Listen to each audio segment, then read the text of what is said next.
Hey guys, thank you so much for watching this episode of PolytoneTV. My name is Brandon Karazinski, and you are watching my very first full-length album review. Now, which album am I going to be reviewing today? I am going to be reviewing the brand new Bring Me the Horizon record titled That's the Spirit. So there's been a lot of talk about this new Bring Me the Horizon record as far as what to expect from it, because there's been a lot of factors to consider as far as their recent history.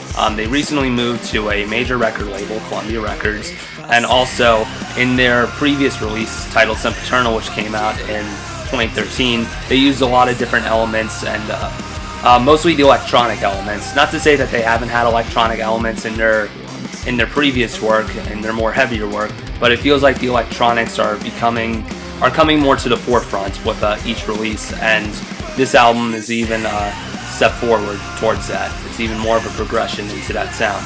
So I'm going to be giving a track-by-track review.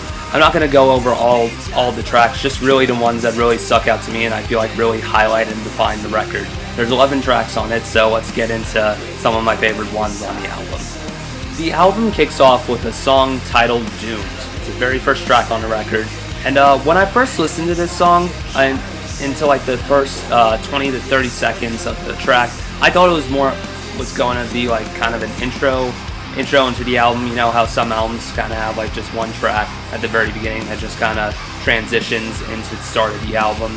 But I looked on my iPod, I'm like, oh wait, this is like a 4-minute song. So yeah, it was a full song, and I really liked it. It was kind of slow. It was definitely, you could see, I really liked what Ollie was doing with his voice in it, and it's just still really crazy and surreal to kind of hear this guy singing now. And I thought it was just a really good track. I don't know if I necessarily would have put it as the opening of the album, because when I listen, this is just me personally, when I listen for albums, I really listen to that very first track is what grabs my attention. And this was a good track, but I don't know if it would have benefited being at the very beginning. I felt like it would have been more of a middle track. I feel like there might have been a better song to put at the beginning of the record to start it off, but that's just me. Track number 2 is a song titled Happy Song. Now this was the first new song that they released this past summer to kind of really bring up some anticipation for the album to be released. When this song came on, this is where I really just started to get into the album, because I feel like this is the song that really is kind of the attention grabber and really just got people into it. That's what got me into it, definitely. I'm not gonna lie, when this song first came out, I wasn't wild about it. I think it was just because it was so different and such a different place as far as like musical perspective goes with Bring Me the Horizon. There were times where I didn't think that Ollie's voice kind of went with the instrumentals, but after listening to it over and over, it just kind of comes together after repetition and just getting used to it. And I really like the song. I really love the instrumentals, especially. Definitely got more of like a groovy type rock type sound to it, and I could definitely see the song being played as like an intro to a show like Law and Order or even like CSI or something like that. So I really like this track. Track number 3 is a song called Throne. Now this was another song that was released before the album came out, and it was also accompanied with a music video. Now I really like this song just simply because it kind of pays tribute to some sounds that I was really into back in the day, like the old Linkin Park, as well as Muse. This one really is focused heavily on the electronics being coupled with like the fast-paced rock, and I thought that this track was just really well done. I thought that the lyrics were really good, and just everything about this track just really came together nicely. So good job on that one. Track number 4 is a song titled True Friends. Now this song also came out this past summer. I believe the slew of tracks that came out this past summer was Happy Song, Throne, and this one. And this one was really good. It definitely had like some cool sounds, cool elements. Definitely like the orchestral pieces of it came together really nicely. The thing that kind of I didn't care too much for on this song, not to say that's not good, because I really do like this song. Some of the lyrical themes I just wasn't too wild about, like the main the main lyric in the chorus, which is true friends stab you in the front. And I just wasn't wild about that metaphor. I'm not saying that I don't get it. Like, I get what it means. It's saying true friends should hurt you up front with the truth rather than comfort you with lies and then get you from that type of thing. I got what it meant, but I don't know if I really like the execution of that. So of the songs that were released this summer, this was probably my least favorite one, but still, the instrumentals were really great on this, and Ollie's voice also sounds really good too. To skip ahead a track, I'm going to be moving on to track number 6 because this is actually one of my favorite songs on the record, and the song is titled "What You Need." I really like this song because it just kind of is a statement to show that radio rock and just like natural kind of sounding rock music with like the driving bass and the guitar riffs and everything is not dead.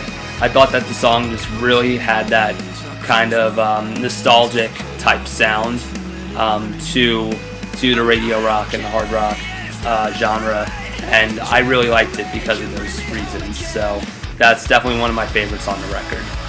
Now we get on to track number 7, and this is probably my favorite. Okay, I'm not going to say probably, this definitely is my favorite song on the record. Track number 7 is titled Avalanche, and they really knocked it out of the park on this song. Everything about it was just so well done. It was kind of more in the category of a True Friends type of sound. It had like the orchestral elements as well as the driving rock sound to it as well. And I thought the lyrics were just really great, and you could hear the emotions that were just coming out of Ollie Sykes.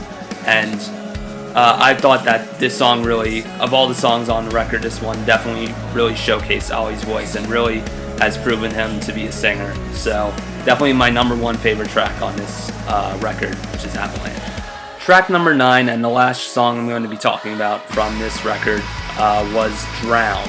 Now, Drown actually came out long before there was ever talk of this record, and it came out in the fall of 2014. And when it first came out, people were just really like confused, but at the same time, they really loved the song too. Because the reason why they were confused is because it kind of had more of an indie rock type sound, and it didn't pay any homage or any tribute to their prior heavier metalcore type their metalcore roots. But this song was re-recorded for the album, and I thought it was just really, I really loved the re-recording. The mix just sounded a lot better. Some little elements came more to the forefront to make it a little bit brighter. And overall, I just really loved the song, so I'm really glad it came back on the record. So overall, I thought this record was really, really good. It's definitely the biggest change for them as far as the progression from the previous work.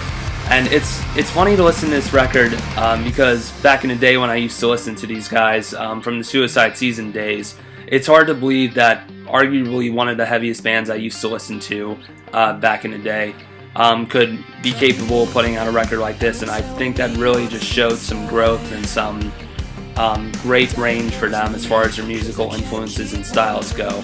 And I think that this really worked out well for them. I would definitely classify this album as more of an indie rock with like some pop and electronic elements mixed into it. And I'm not going to necessarily say that that Bring Me the Horizon has pioneered this sound now, because I feel like it's a relatively newer genre, and it's just starting to grow. But I really loved the way the band executed this style on this record, and I think that really distinguishes them. When I hear their songs play and I hear Ollie's voice, I can just recognize it right away. He has one of those voices that just really you can recognize. So I thought it was really great that he emerged as a singer on this album, and I congratulate him on that. So to give this album rating on a scale of 1 to 10, I'm going to give this album a 9 out of 10. It was definitely a really great release, really solid, and it gives us an idea of the direction that Bring Me the Horizon is going in. And it shows that they have some room to grow and to progress into this sound. And I'm really excited for the future for them.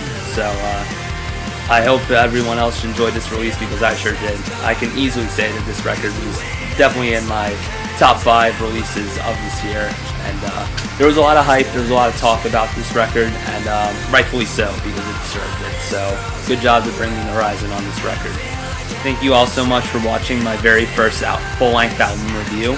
I was very excited to review this record, and I hope you all enjoyed it.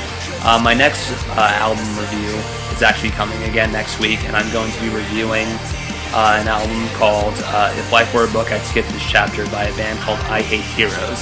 So please stay tuned for that video release. It's going to be coming out a week from when this video is released. So yeah, next Monday.